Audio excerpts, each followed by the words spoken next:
Hello everyone. बच्चों, इसके पहले क्लास में हम लोगों ने मिरर इक्वेशन को ड्राइव किया था और मिरर इक्वेशन कैसे आता है और इसमें टर्म्स कौन कौन से यूज़ होते हैं, object distance, image distance, focal length का जो रिलेशन होता है एक स्फेरिकल मिरर के लिए, उसको ध्यान से हम लोगों ने सीखा। पूरा डेरिवेशन उन्होंने किया था कि फॉर्मूला कैसे हम लोग डेवलप कर सकते हैं मैथमेटिकली। इस फॉर्मूले से हमारे एग्जामिनेशन में, बोर्ड एग्जाम में क्वेश्चन बहुत तुमको मिलेंगे न्यूमेरिकल्स।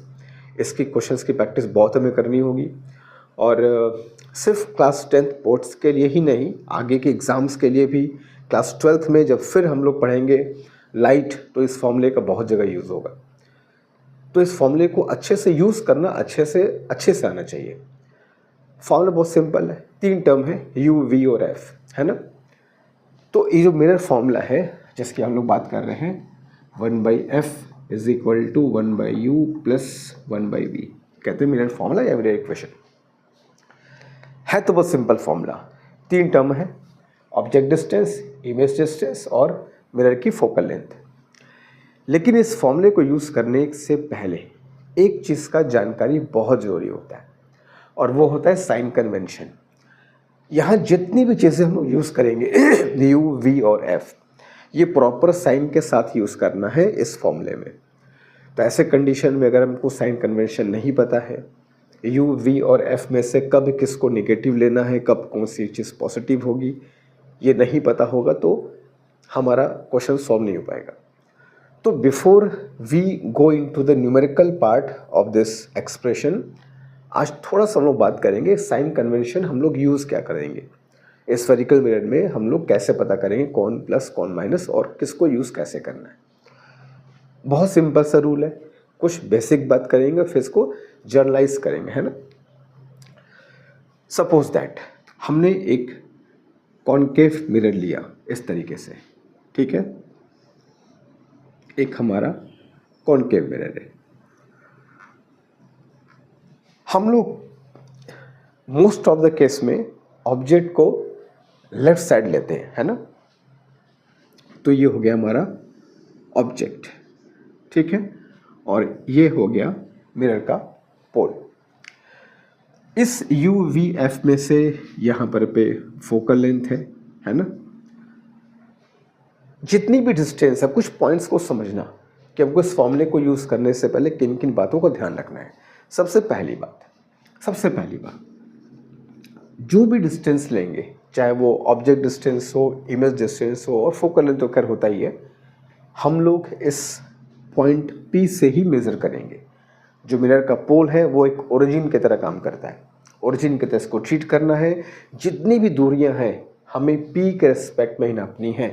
अगर क्वेश्चन में नहीं भी कहा जाए, बस बोल दे कि the object distance is this much, तो ये अंडरस्टूड है कि वो ऑब्जेक्ट डिस्टेंस आपका P से ही मेज़र किया गया है। तो ये बाय डिफ़ॉल्ट फिक्स है, जब तक स्पेसिफिकली किसी क्वेश्चन में ना कहा जाए, ये फिक्स है कि जो ऑब्जेक्ट डिस्टेंस है वो आपका P से ही लिया जाएगा। अब इसका इमेज कहाँ बनेगा भाई, कॉनकेव मिरर है, कॉनकेव मिरर में इमेज इधर ही बन सकता है और अगर फोकस के अंदर ऑब्जेक्ट हो तो इमेज यहाँ ही बनता है, सब जानते हैं हम लोग। तो इमेज, ऑब्जेक्ट तो हमेशा लेफ्ट में है ना। इमेज लेफ्ट और राइट दोनों जगह हो सकता है अगर कॉनकेव मिरर की बात किया जाए तो, depending on position of object. और ऑब्जेक्ट के हिसाब से इमेज उल्टा बन सकता है, इमेज सीधा बन सकता है ना। तो करते क्या हम लोग, यहाँ पर पे ये मान लो कुछ इस तरीके से उसको मैंने एक्सटेंड कर दिया लाइक दिस, ये P है ना। जो भी डिस्टेंस हम लोग इधर मेज़र करेंगे, that side left of the mirror, उसको हमेशा नेगेटिव मानना है ना। अगर ऑब्जेक्ट हम लोग, ये फिक्स है कि हम लोग लेफ्ट साइड में ही ले रहे हैं, जैसा कि हमारे बुक में चीज़ों को कहा गया है, उसके हिसाब से पहले बात करते हैं कि बुक के कहने का क्या मतलब है, फिर इसको जर्नलाइज करेंगे ना। क्योंकि हमेशा ऑब्जेक्ट लेफ्ट साइड में हो ऐसा नहीं होता। मान लो मिरर को मैं ऐसे कर दूँ, ऑब्जेक्ट यहाँ कर दूँ, तो मामला गड़बड़ हो सकता है ना। तो पहले जो बुक में लिखा उसकी बात करते हैं कि वो कहना क्या चाहता है, फिर बात करेंगे इसका जर्नलाइज मीनिंग क्या होता है, साइन कन्वेंशन कैसे यूज़ करते हैं। तो मान लो अगर हम ये बात को फिक्स कर दें कि भाई ऑब्जेक्ट को हमको लेफ़्ट साइड में ही रखना है, तो उस कंडीशन में जो डिस्टेंस हम लोग मिरर के लेफ़्ट साइड में नापेंगे वो नेगेटिव होगी, जो मिरर के राइट साइड में नापेंगे वो पॉजिटिव होगी। अगर कोई इमेज है जो ऑप्टिकल एक्सिस के एबव बन रहा है तो उसकी हाइट को पॉजिटिव लेना है। अगर कोई इमेज इस प्रिंसिपल एक्सिस के नीचे बन रहा है तो उसकी इमेज को नेगेटिव लेना है। मतलब सीधी सी बात किया जाए, जो हम लोग एक्स वाई एक्सिस में कन्वेंशन पढ़ते हैं कुछ कुछ वैसा ही है कि ये पॉजिटिव, ये नेगेटिव। तो जो डिस्टेंस, अच्छा सिर्फ कॉन्केव में नहीं, अगर हम लोग कॉन्वेक्स की बात भी करें तो भाई साइन कन्वेंशन दोनों के लिए सेम है ना, एकदम कंफ्यूजन नहीं होना चाहिए। ये हमारा कॉन्वेक्स मिरर है, ये हमारा ऑब्जेक्ट है। इस केस में तो हम जानते हैं कि इमेज हमेशा राइट साइड में ही बनता है, चाहे ऑब्जेक्ट कहीं पर भी हो, हम सबको पता है। इसमें तो पॉसिबिलिटी है कि इधर इधर बन सकता है, कॉन्वेक्स में तो हमेशा कभी इधर नहीं बनता, हमेशा नहीं बनता है। तो अगर हम ये, मैं कुछ शब्दों का यूज़ कर रहा हूँ, अगर हम लोग इसको बात को फिक्स कर दें कि object is always at left side, तो साइन कन्वेंशन क्या बनेगा, इधर जो डिस्टेंस है पी से इधर जा रहा हो नेगेटिव, पी से इधर जा रहे हो पॉजिटिव। बात समझ में आ रही है? अगर हमारा कोई भी डिस्टेंस इस प्रिंसिपल एक्सिस के ऊपर मेजर हो रहा है, एबव द प्रिंसिपल एक्सिस, तो positive, below the principal axis तो नेगेटिव। अच्छा, फोकल लेंथ की बात कर लिया जाए। कॉन्केव लेंस में, कॉन्केव लेंस कह रहा हूँ, कॉन्केव मिरर में फोकस इज दिस, तो दिस इज फोकल लेंथ। हम लेफ्ट साइड में आ रहे हैं, तो कॉन्केव के लिए जो फोकल लेंथ है वो हम लोग को हमेशा नेगेटिव यूज़ करना है। इन केस अगर कॉन्वेक्स मिरर की बात करोगे तो कॉन्वेक्स मिरर का यहाँ पे कहीं फोकस है, ये इसकी फोकल लेंथ है, तो हम फोकल लेंथ के लिए राइट साइड में जा रहे हैं, तो कॉन्वेक्स मिरर की फोकल लेंथ क्या हो जाएगी, पॉजिटिव। तो जब भी इस फॉर्मूले को यूज़ करोगे ध्यान रखना, अगर वो कॉन्केव मिरर है तो फोकल लेंथ इज नेगेटिव, अगर वो कॉन्वेक्स मिरर है फोकल लेंथ इज पॉजिटिव।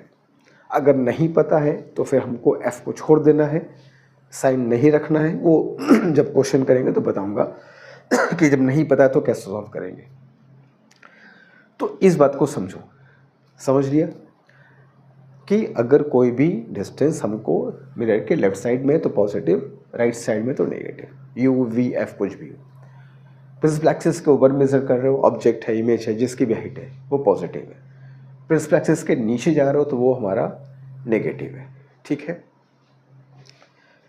लेकिन ये बात सिर्फ तभी तक अपने मन में बैठाना जब ऑब्जेक्ट फिक्स हो कि वो लेफ्ट साइड में है। बच्चों कभी कभी, मान लो कभी कभी, क्या हमको हर चीज़ों की पॉसिबिलिटी समझ के चलनी चाहिए। क्या हमेशा ऐसे फिगर बनेगा?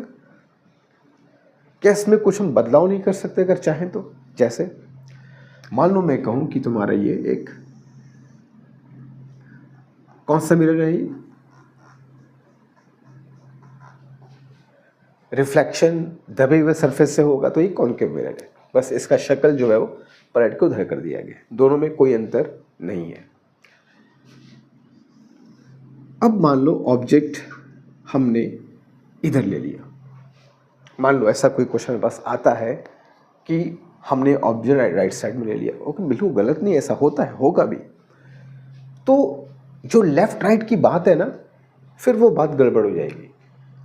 तो अब ये सोचो कि सर ने कहा था कि यार मिरर के राइट साइड की डिस्टेंस पॉजिटिव है, जैसा कि यहाँ बताया, तो अब यहाँ पर मामला गड़बड़ हो जाएगा फिर। तो अगर ऑब्जेक्ट लेफ्ट साइड में है ऑलवेज, तभी इधर का डिस्टेंस लेफ्ट का नेगेटिव पॉजिटिव होगा। लेकिन अगर ऑब्जेक्ट की कोई कंडीशन फिक्स ना हो, ऑब्जेक्ट लेफ्ट में भी हो राइट में भी हो, जैसा तुम देख रहे हो फिगर में, तो ऐसे कंडीशन में कन्फ्यूज़न होता है। तो ये जो साइन कन्वेंशन है इसको इस तरीके से नहीं बोला जाता। वो तो हमने तुमको समझा दिया बुक में जैसा लिखा हुआ है, बच्चे कंफ्यूज ना होने पाए। साइन कन्वेंशन का मात्र एक चीज़ तुमको ध्यान रखना है, अगर हम डिस्टेंस लाइट के डायरेक्शन में मेज़र करेंगे तो वो पॉजिटिव होगी, अगर लाइट के अपोजिट मेज़र करेंगे तो वो नेगेटिव होगी। जैसे अब ये हमारा ऑब्जेक्ट है, इसको रखा हम राइट साइड में, तो अब ये वाला कंडीशन लगाओगे कि सर ने कहा था कि मिरर के राइट साइड में अगर ऑब्जेक्ट है तो डिस्टेंस है तो उसको पॉजिटिव है, यहाँ गड़बड़ हो जाएगा। यहाँ पर अभी भी ये ऑब्जेक्ट का जो डिस्टेंस है u, ये अभी भी नेगेटिव ही लेंगे। क्यों लेंगे, बात सुनो। होता क्या है, साइन कन्वेंशन से एक सिंपल सा बात रखना, अगर हम लाइट के डायरेक्शन में जा रहे हैं तो सारा का सारा डिस्टेंस नेगेटिव होगा, f हो, u हो, v हो, कुछ भी हो। और अगर हम लोग लाइट के अपोजिट डायरेक्शन में कभी जाते हैं तो जो भी डिस्टेंस तुम नापोगे वो नेगेटिव होगा। ये दो अगर चीज़ तुम याद रखोगे तो फिर तुमको लेफ़्ट राइट की कोई ज़रूरत नहीं पड़ेगी।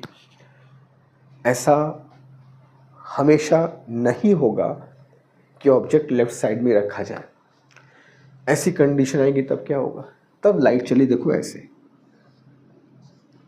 ये तुम्हारा P है और ऑब्जेक्ट के डिस्टेंस को तुम नापने गए इधर,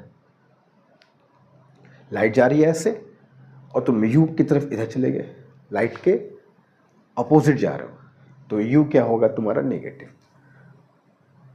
V इधर बनेगा, लाइट के इधर जा रहे हो, पॉजिटिव हो जाएगा। इमेज उधर बनेगा, लाइट के अपोजिट गए तो नेगेटिव हो जाएगा। F इधर है, लाइट ऐसे आ रही है, फोकस के लिए इधर जाओगे तो नेगेटिव हो जाएगा। तो ये दो बात तुमको ध्यान रखना है, चाहे कोई कॉनकेव मिरर हो चाहे कॉन्वेक्स मिरर हो। लेफ़्ट राइट ठीक है, एक कंडीशन तक सही है जब तक कि ऑब्जेक्ट लेफ्ट में रखा है तब तक, लेकिन अगर तुम इससे फ्री हो कि ऑब्जेक्ट लेफ्ट राइट कहीं पर भी हो सकता है तो तुमको इन दोनों बात को ध्यान रखना है। जो जो डिस्टेंस लाइट के प्रोपोगेशन के एलोंग नापोगे वो पॉजिटिव होगी और जो जो डिस्टेंस लाइट के प्रोपोगेशन के उल्टा दिशा में जाओगे वो नेगेटिव होगी। जैसे अगर मैं इसी में तुमको एक कॉन्वेक्स मिरर के बारे में बताऊं, सपोज दैट चलो यहाँ बताओ, मान लो कॉन्वेक्स मिरर है ना, और कुछ ऐसे लाइक दिस, ऐसे कॉन्वेक्स मिरर है, थोड़ा उल्टा कर दिया मैंने, ऐसे है ना, जो इधर था इसको पलट के यूं कर दिया मैंने। अब ऑब्जेक्ट रखा दूंगा राइट साइड, ये है इसका फोकस, है ना। अब लाइट चलती है ऐसे, ऑब्जेक्ट से लाइट चलती है कुछ इस तरीके से, और ये इसका पोल। अब लाइट का प्रोपगेशन देखो बेटा इस डायरेक्शन में, एरो देखो, और फोकस के लिए भी तुम इधर आओगे तो फोकस के लिए इधर ही आएंगे जैसा कि एरो है। तो कॉन्वेक्स मिरर का focal length is positive. Object distance की बात करोगे तो ऑब्जेक्ट डिस्टेंस के तुम इधर जा रहे हो, P से उधर जाओगे और एरो लाइट का इधर है तो U उसका नेगेटिव हो जाएगा। तो अगर ऑब्जेक्ट लेफ्ट में हो चाहे ऑब्जेक्ट राइट में हो, ये दो बात को ध्यान रखना कि लाइट के डायरेक्शन में नापा तो पॉजिटिव, लाइट के उल्टा नापा तो नेगेटिव। कॉन्केव मिरर का focal length always negative, convex mirror का फोकल लेंथ ऑलवेज पॉजिटिव। ठीक है, तो इस साइन कन्वेंशन को अगर तुम ध्यान रखोगे तो न्यूमेरिकल्स कभी गलत नहीं होंगे, इस पे क्वेश्चन बहुत अच्छे से तुम्हारा सॉल्व होगा। ठीक है, चलो, तो ये तो हो गया साइन कन्वेंशन। लेकिन हमको आज के लेक्चर में एक चीज़ और पढ़नी है, वो है मैग्नीफिकेशन। मैग्नीफिकेशन को समझ लेते हैं ताकि हम नेक्स्ट क्लास में जब मिलें तो इस क्वेश्चन पर ढेर सारा क्वेश्चन करेंगे, ताकि इस फॉर्मूले को अच्छे से हम लोग समझ सके, इसको यूज़ करने के तरीके को समझ सके, and more importantly sign convention को अच्छे से समझ सके। ठीक है, तो इसको मैग्नीफिकेशन थोड़ा सा समझ लेते हैं हम लोग। अब जो हमें अगला एक टॉपिक पढ़ना है वो है मैग्नीफिकेशन। क्या मैग्नीफिकेशन का मतलब होता है, थोड़ा सा इसको समझते हैं ना। तो this is magnification produce by a spherical mirror. जैसे मान लो कि एक कॉनकेव मिरर है, कॉन्वेक्स भी हो सकता है, ऐसी कोई बात नहीं। हमें कोई एक मिरर लेना तो मैं कॉनकेव मिरर लेता हूँ, ठीक है ना। ये एक हमारा कॉनकेव मिरर है, यहाँ पे हमने ऑब्जेक्ट रखा है ना, ये इसका पोल है, ये इसका एफ है, सी कहाँ होगा छोड़ो।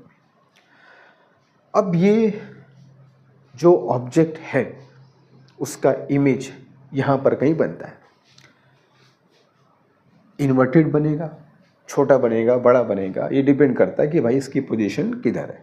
अगर ये सी के बियॉन्ड है तो इसका इमेज कहाँ बनता है, याद करो, सी एफ के बीच बनेगा, छोटा बनेगा, डिमिनिश्ड होगा, इन्वर्टेड होगा, रियल भी होगा।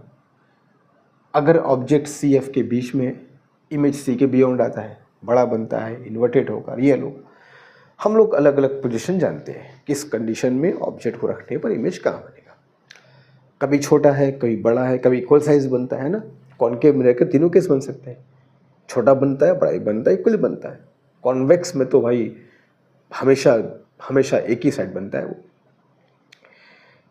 तो हम करते क्या है, इमेज के साइज को हम लोग ऑब्जेक्ट से हमेशा कंपेयर करते हैं, है ना, कि यार कितना बड़ा बनता है, कितना छोटा बनता है, उल्टा बनता है, सीधा बनता है, कंपेयर करते हैं ना। भाई तुम जब बोलते हो कि यहाँ सी एफ के बीच बना और छोटा बना, तो किसके रिस्पेक्ट में छोटा बना, ऑब्जेक्ट के रिस्पेक्ट में। अगर ऑब्जेक्ट को सी एफ के बीच रखो तो इमेज क्या तो यहाँ बनेगा, बड़ा बनेगा। बड़ा किसके रिस्पेक्ट में, ऑब्जेक्ट के रिस्पेक्ट में। अगर ऑब्जेक्ट को सी पर रखो तो इमेज इक्वल बनता है, ऑब्जेक्ट के रिस्पेक्ट में। तो हम लोग इमेज को ना हमेशा ऑब्जेक्ट के रिस्पेक्ट में देखते हैं कि कितना बड़ा है, कितना छोटा है, उल्टा है, सीधा है ना, देखते हैं ना। इसी कंपैरिजन को हम जब किसी इमेज को ऑब्जेक्ट के साथ कंपेयर करते हैं तो कंपैरिजन को मैथमेटिकली एक टर्म से हम लोग नोट करेंगे, और वो होता है मैग्निफिकेशन। मैग्निफिकेशन वर्ड मैग्नीफाई से बना है कि कोई मिरर ऑब्जेक्ट के इमेज को कितना हद तक मैग्नीफाई कर सकता है। मैग्नीफिकेशन ऐसा नहीं कि हमेशा ऑब्जेक्ट से बड़ा ही होगा, छोटा भी हो सकता है। तो मैग्नीफिकेशन का मतलब ये होता है कि जब हम किसी स्फेरिकल मिरर के बनने वाले इमेज को ऑब्जेक्ट के साथ कंपेयर करें तो उसको बोलते हैं भाई मिरर का ये मैग्नीफिकेशन है। और मैग्नीफिकेशन की जो मैथमेटिकल वैल्यू है, अगर मैं कहूँ कि ये तुम्हारा ऑब्जेक्ट है, इसका एक इमेज बनता है, ऑब्जेक्ट की हाइट h है, इमेज की हाइट मान लो h डैश है, तो मैग्नीफिकेशन का सिंपल सा फॉर्मूला होता है height of image divided by height of object. Image और ऑब्जेक्ट की हाइट का जो रेशियो है वही तुम्हारा कहलाता है magnification of A spherical mirror, या h डैश बाई h। और ये h डैश और h जो होता है ये जो इमेज डिस्टेंस है जैसा कि हम जानते हैं, और ये तो ऑब्जेक्ट डिस्टेंस है जैसा कि भी हम जानते हैं। और जब तुमको मिरर फॉर्मूला में ड्राइव करवा रहा था तो ये बाई ये इज इक्वल टू ये बाई ये होता था। तो इस फॉर्मूले को हम लोग आगे एप्लीकेशन में क्या बनेगा, h dash by h is equal to v by u. यहाँ पर नेगेटिव साइन हमको लगाना होगा, है ना। नेगेटिव क्यों लगाना होगा, देखना इस फॉर्मूले में जब भी हम लोग v और u यूज़ करेंगे, u और v की वैल्यू प्रॉपर साइन के साथ लेनी है। साइन कन्वेंशन के हिसाब से u v का जो भी साइन होगा वो चलेगा यहाँ पर पे। तो ये होता है मैग्नीफिकेशन का फॉर्मूला। मैग्नीफिकेशन की वैल्यू बहुत आ सकती है, जैसे m इज ग्रेटर देन 1 आ सकता है। तो इसका मतलब ये हुआ कि जो इमेज है ऑब्जेक्ट से बड़ा बन रहा है। m की वैल्यू अगर 1 से कम आती है तो मैग्नीफिकेशन 1 से कम का मतलब कि इमेज जो है वो ऑब्जेक्ट से छोटा बन रहा है। m की वैल्यू अगर एग्जैक्ट 1 आती है तो इसका मतलब होता है कि ऑब्जेक्ट इमेज की साइज ऑब्जेक्ट की साइज के बराबर है। अगर m की वैल्यू पॉजिटिव आती है तो इसका मतलब होता है कि जो इमेज है वो ऑब्जेक्ट के साइड में ही है, मतलब जो आपका इमेज बनेगा वो एक वर्चुअल बनेगा, इरेक्ट इमेज बनेगा, सीधा इमेज बनेगा अगर m पॉजिटिव है। तो अगर m की वैल्यू नेगेटिव आती है तो इसका मतलब ये होता है कि आपका जो इमेज है वो रियल बनेगा, इन्वर्टेड होगा, उल्टा होगा। कहने का मतलब ये है। तो मैग्नीफिकेशन की वैल्यू को देखकर हम समझेंगे कि मिरर ने कैसा काम किया। जैसे तुमसे मैं कहूँ कि कॉन्केव मिरर के लिए मैग्नीफिकेशन इज -1.5 या -2 ले लो, -2। अब ये जो लिखा है ना -2, ये अपने आप में बहुत कुछ कह देता है। जैसे 2 का मतलब, पहले न्यूमेरिकल वैल्यू को देखते हैं। 2 का मतलब क्या हुआ? अच्छा पहले हम लोग साइन को देखते हैं ना। m इज नेगेटिव, तो नेगेटिव का मतलब इमेज इज रियल। तो कॉन्केव मिरर में रियल इमेज कब बनता है? जब ऑब्जेक्ट f के बियॉन्ड होता है। तो ये कन्फर्म है कि ऑब्जेक्ट, ये तो कन्फर्म है कि हमारा वर्चुअल इमेज नहीं बनेगा और हमारा इमेज इधर नहीं बनेगा। अच्छा m की वैल्यू 2 है, एक से बड़ी है, मतलब इमेज ऑब्जेक्ट से बड़ा बन रहा है। तो इमेज ऑब्जेक्ट से बड़ा कब बनता है? जब ऑब्जेक्ट c और f के बीच होता है।